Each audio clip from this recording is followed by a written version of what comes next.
Hi, I'm Cullen, the pastor here at Champlin United Methodist Church, and I'm here to tell you a little bit about Lent.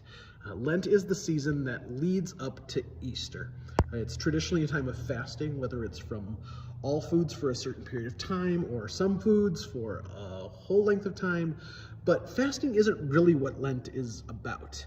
Lent is a time when Christians throughout the centuries have given their time and energy to a little extra spiritual devotion as a way of preparing for the celebration of the resurrection at Easter.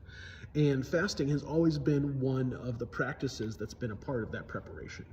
Lent is 40 days long, not counting Sundays. Sundays function as a little mini Easter along the way throughout Lent. The 40 days are there to mirror the story of Jesus' 40 days in the wilderness where he also fasted. It's also worth mentioning that Lent is an important tradition within Christianity, but it isn't found in the Bible or in any official doctrine of the United Methodist Church. It's just a practice that generations of Christians have found to be beneficial.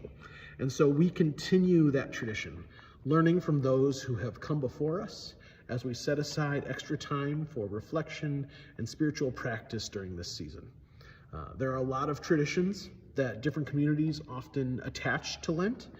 Some churches have Wednesday evening worship services and dinners during the season like we do here at Champlin United Methodist.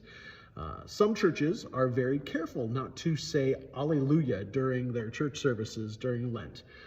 And some people fast not just from food, but from social media or other habits that distract from the kind of introspection that Lent invites us into. Something that's often neglected in this conversation is that the space that's left in our lives by not eating a meal, not going online or doing other things we're abstaining from, that space really ought to be filled with practices of piety or mercy. So by feeding your soul or by serving others.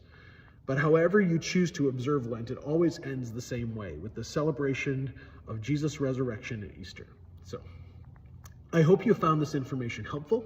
And if you have any more questions about Lent, Easter, or how you can have a meaningful and holy Lent, head out over to champlinumc.org to find ways that you can connect with our community and with your faith.